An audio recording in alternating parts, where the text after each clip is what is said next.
Good morning, guys. Welcome back to my channel. I'm actually sitting outside of work because I just took my daughter to work, dropped her off at work. She had to be at work kind of early.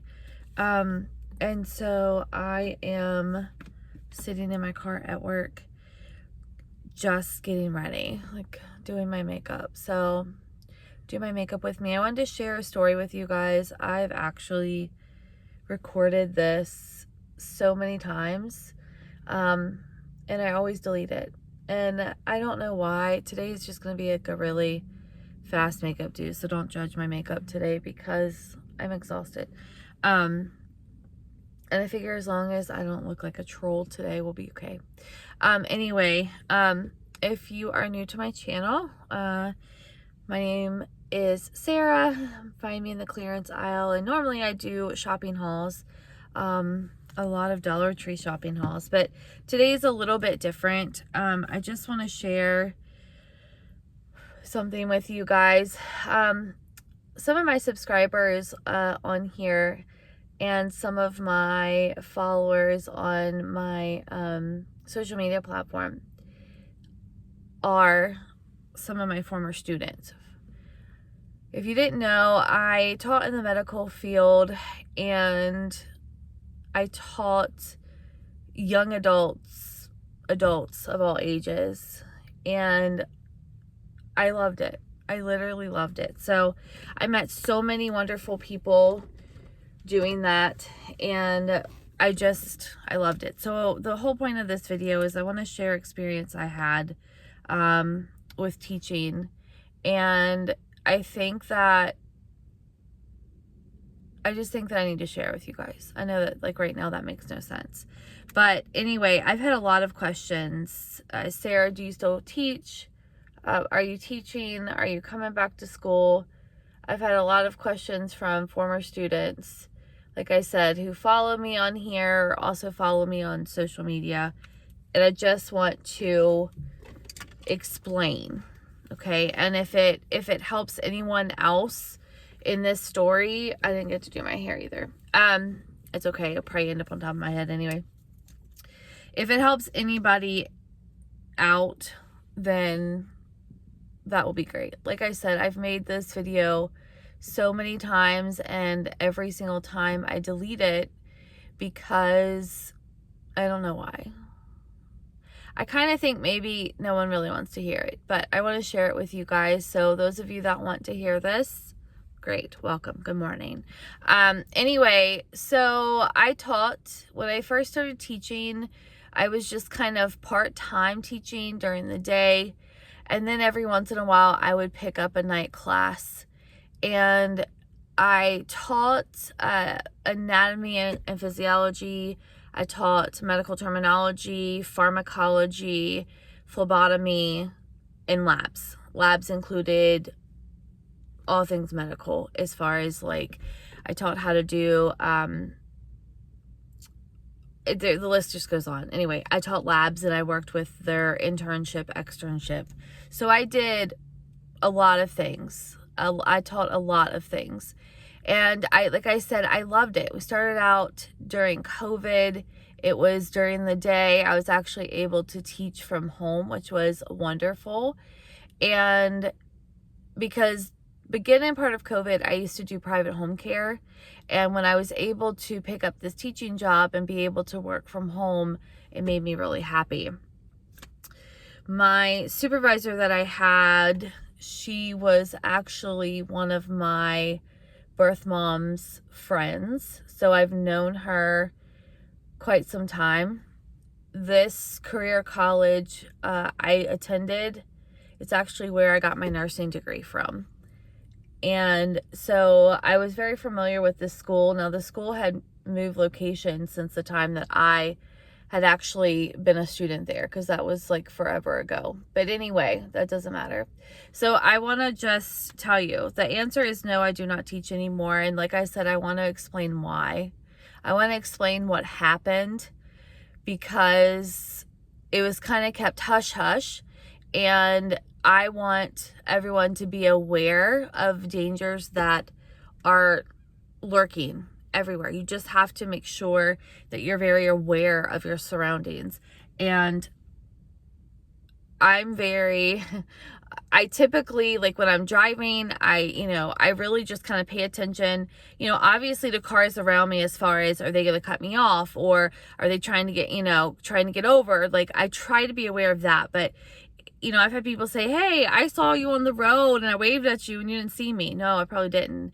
So I've been known to just kind of be tunnel vision, like going into a store focused on, okay, I need to get in, I need to get this, I need to get out type of situation. And so I try to be more aware of my surroundings. So with that being said, I started teaching more in the evenings. I went back to nursing full time, and I started teaching in the evenings because I enjoyed teaching. I loved it. I never thought I would want to be a teacher.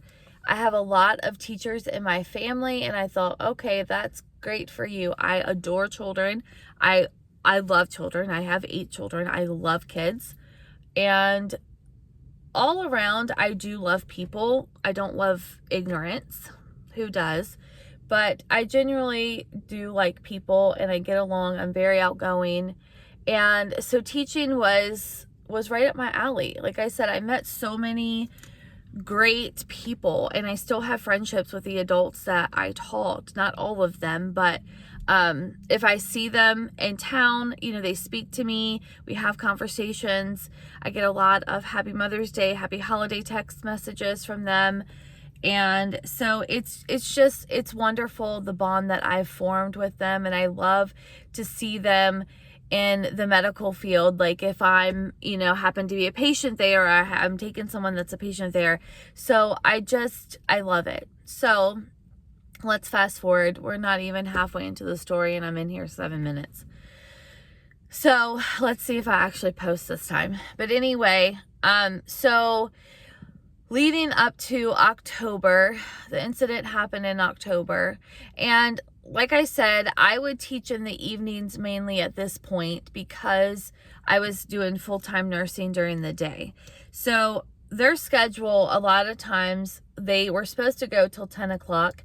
And a lot of times we did, or a lot of times I didn't get out till 10 o'clock, because if they got done early, then I was able to work on grades, putting grades in the grade book, grading whatever assignment they have, or, maybe even tutoring one-on-one with a student or a couple students that needed to finish their lab or didn't understand what was going on, like what I was teaching. I had some students that just needed a little bit extra time, and I tried to give them that. So a lot of times, not a lot of times, it would be dark. It would be very dark when I left. And my rule with the students is that they had to go out in a buddy system. Our lighting at our school in our parking lot was not great. And I had mentioned it to my supervisor multiple times. Nobody was concerned about it. Just go on buddy system. Okay, that's great. But I'm not going to make a student stay with me till 10 o'clock if they're done. I'm not going to do that, right? So that was not always an option. So some nights I had one of my really good friends, I taught her, and she would stay late with me and we would walk out. But the nights that I walk out by myself, it was just sometimes very eerie. Now, the school, it was an old Capital One building. We were on the 4th floor. We had majority of that floor was ours, except for like a very, very small section. And that was just one office. But our doors, so we had a door that as soon as you got off the elevator was right there. That was like the main office. That stayed open during school hours. School hours meaning like during the day. And so the other door where you can like badge yourself in, that was mainly for students and faculty. So students had a little key fob that they could use, and the faculty, we had a badge that would badge us onto the floor. After 6 o'clock, the main doors to the school, meaning the first floor, the whole building, would shut down at 6 o'clock. So you had to have one of the faculty badges to get into the building at that point. So if we ever had a day, I need to get new foundation. If we ever had a day that we were going to be running a little bit late, or we were starting, school a little bit later, or I was having just tutoring sessions, or with phlebotomy, a lot of times they would have to have friends and family come in because they have to have a certain amount of sticks before they can sit on for the board to take their test. So anyway, I would have to be able to badge them in. If you were able to get into the building, let's say you were able to get in because someone came out and you walked in. If it was after 6 o'clock, the elevators no longer worked. The elevators were, you had to badge yourself in order to get onto my floor, to get upstairs. There was also like the 3rd floor that was a lockdown floor. So was the 2nd. So there were certain floors that you, even as faculty, your badge might not work for. Okay, so when you come into our main building, like I said, the elevators, where there's also a stairwell that is on the right hand side, and that stairwell was locked all the time. It doesn't matter if it was during the day or if it was at night. That stairwell was locked always. And you had to have your faculty badge to get into that stairwell. Now there was another stairwell if you went to the very end of the building. Excuse me. Allergies. But that one was supposed to be locked as well. So I would notice that I would be leaving in the evenings and our main door would be propped open. Like the main door on the 4th floor where the office is, it would be propped open. Well, there's no reason for it to be propped open because it was supposed to be locked. So I didn't always think anything of it. I thought, it was a little weird, but I didn't really think a whole lot of it. Maybe the cleaning lady, although she was very good about it, maybe she left it open. I didn't know. But I didn't mess with it. I left it because that's how I found it. And I didn't know, if there was a reason it was propped open, and I didn't want to be the one that shut it if it was. But not only that, I would notice like weird things. Weird things would just happen. Like not only that door, there was another door that divided the office and the rest of the classrooms. And there was a door, God forbid we had to be on lockdown, that door would get shut. And so that door sometimes was shut and it shouldn't have been shut. It was just very weird. And also too, sometimes I would feel like I heard noises if I was by myself. But when you're by yourself, things creak and make noises that, whatever. So again, I didn't think too much of it. I thought, well, I'm safe. I'm the only one here. And,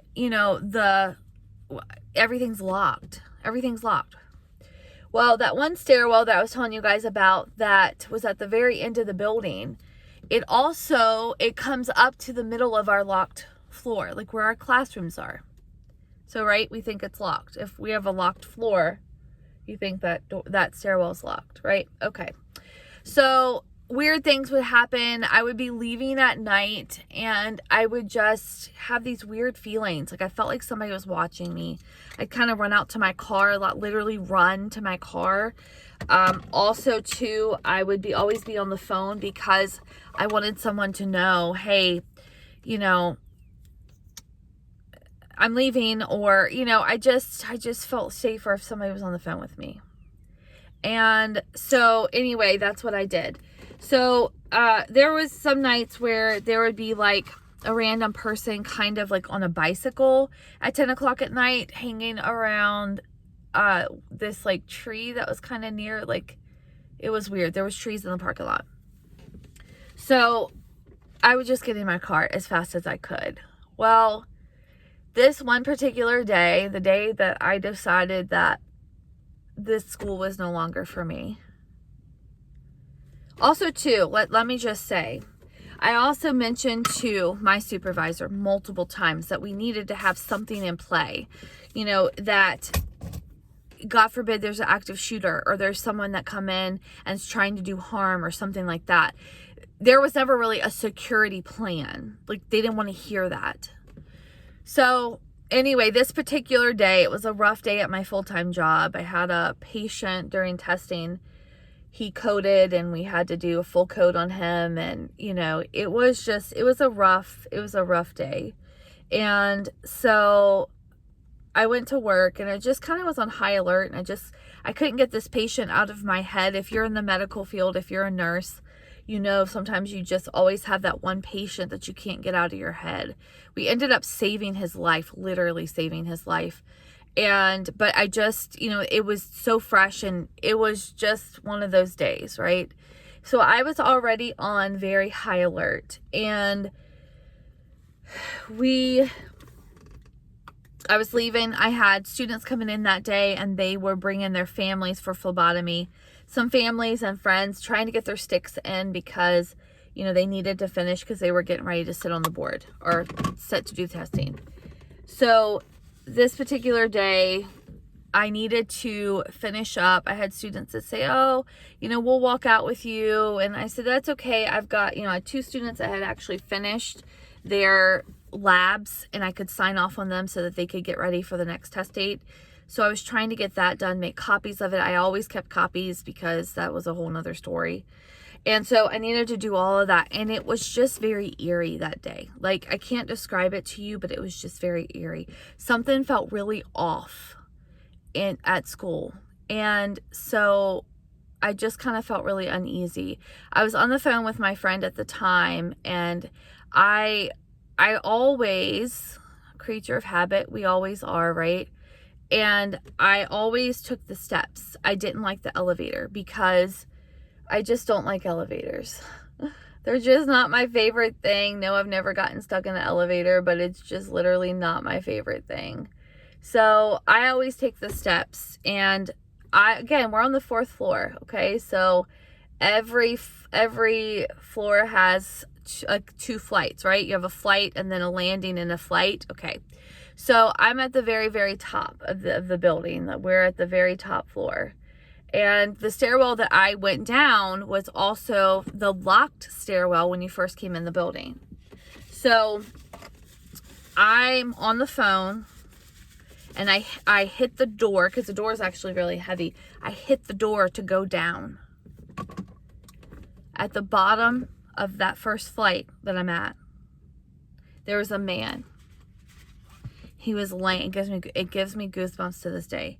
He was laying on the ground where the landing is. Now the nurse and me said, Sarah, you got to get down there. Like, you've got to go check him. Is he okay? Is he hurt? Is he dead? Like, what's going on? And then my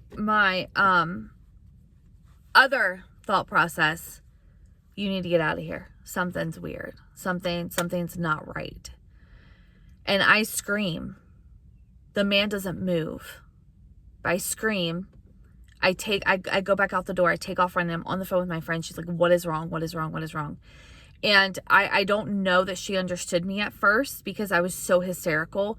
And for whatever reason that day, I decided to put my badge in my bag. I usually would wear it on me. And I couldn't find my badge because I was so worked up. I was just hysterical. I couldn't find my badge and I was in panic mode. Now the elevators are right across from the stairwell, but it just was very suspicious because the way that the man was laying, he was laying face down, but it looked like he had laid down on his side and rolled over on his belly, if that makes any sense to you. And I was trying to analyze very quickly as I could, is that someone that I saw today? Is that one of my students' family members? Is that one of my students? The answers were no. I'd never seen this man before. So I finally get myself into my office. My office is a locked office. You have to have your PIN to get into it. So I knew that I was safe for the moment behind that door. So I get in there, and I'm watching my time because I gotta get into work. I get in there and I'm like hysterical. My friend said, you need to call 911. I said, well, let me call my supervisor first. Why would I do that? But I did. So I call my supervisor, and she says to me, oh, she was on her date. She was on a date with her husband.